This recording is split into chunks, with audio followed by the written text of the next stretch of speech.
Hey, Joram.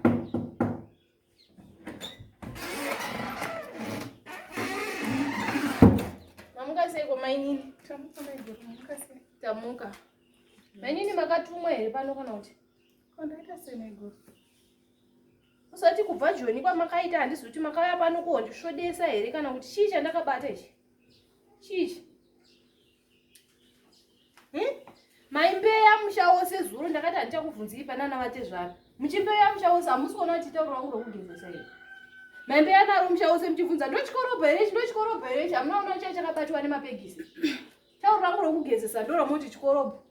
Kuda kundisvodesa pakazara vanhu musha wose muchinditi muchida kuradza vanhu kuti ndotauro rangu rokugezesa. Sorry Neguru, handisikazivi. Sorry. Imanditi plus nyaya yenyu yekuti munonika nhumbi dzenyu dzemukati tsvadza makatenga moya kunoku dzamakatenga manajeti muchinika pasaidi pedzangu dzemukati dzakadambuka. Neguru, sorry. Kuda kundidzikisira. Tose tiri varora mukati memusha unoyu handiti. Ngatisete kuti kwaita uya kuzosvodesana handisika. Plus pane imwe nyaya mainini handisiri kufara nayo panapa. Zvoti muchadzokera kusauthiko muchiti ndonetsa kunoku. Ina handinetsi kunoku musha tose tiri varora handisi pari pamusha handisi. Mpapa muenda kumunda here makadai notoda tobuda kuenda kumunda.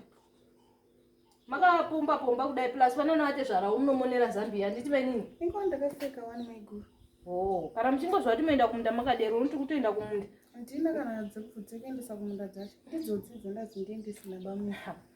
Mukadzi wabamwe. Nyaya ndadatora nyaya yekuti pane chimudhudhudhu chamakauya nacho chamakatengera mwana wenyu. Chamakatengera Joramu. Handisika? Maiti unosundwana nechimudhudhudhu che?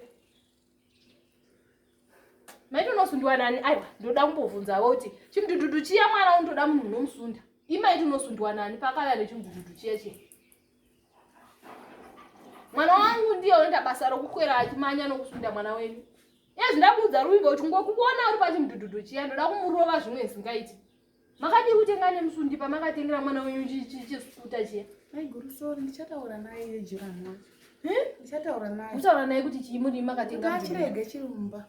Ngachigare umba nokuti ini mwana wangu unomuka achiwa mafindi fuva zuva nezuva nokusunda mwana wenyu. Ndazviona Neguru. Christmas yakadarika chiite mudzokere. Hamuna kuuya kunongo kuti muzotishayisa mufaro handiti. Alright Neguru. Chikorobho here chikorobho apa munoona kuti tauro rangu rokugezesa. Sorry Neguru, ndakumbira wani, sorry.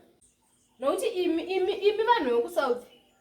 Imano vekusouth matauro yenyu mune muchitongoshandisa kumatauro akadai sedu. Munozotenga makuya kuno. Munodaita soti imi munogara nekuti imi munogara nezvinhu zvakanaka kusouth. Sorry. Ati hamungafambi netauro rangu musha woseka. Muchibvunza kuti chikorobho here muchiona kuti tauro. Ndati sorry Neguru. Tauro makatora palaini rakaiswa mapegisi. Mara ine libange nomsindo lapho. Bamini ipanapa handisi kufara nemukadzi wenyuyo. Libange nani umsindo angizwa mina ukuleli kukhuluma. Aiwa bamini musaita sokuti kwanzi imiwo hamuchatogoni kutaura shonaka nokuti makandoita 3 months muri kuSouth Africa makutoya muchitaura Ndebele. Ndotogona kutaura Chindebele but handichakwanisi Chishona ndogona kuchitaura Chishona but aiwa nemukadzi wenyu Christmas yakapera chicha mudzokere hatichatowirirani kunoku nemukadzi wenyu. Yini manje? Mara yini? Uchaoza chitendera netauro rangu rokugezesa achibvunza kuti chikorobho panana vatezvara nana vateti vanga vakauya nezuro vakazara pamuti. Yini lena? Ndiyakuri kuti yini lena? Wait baby. Yini lena? Aiwa ndazvikoni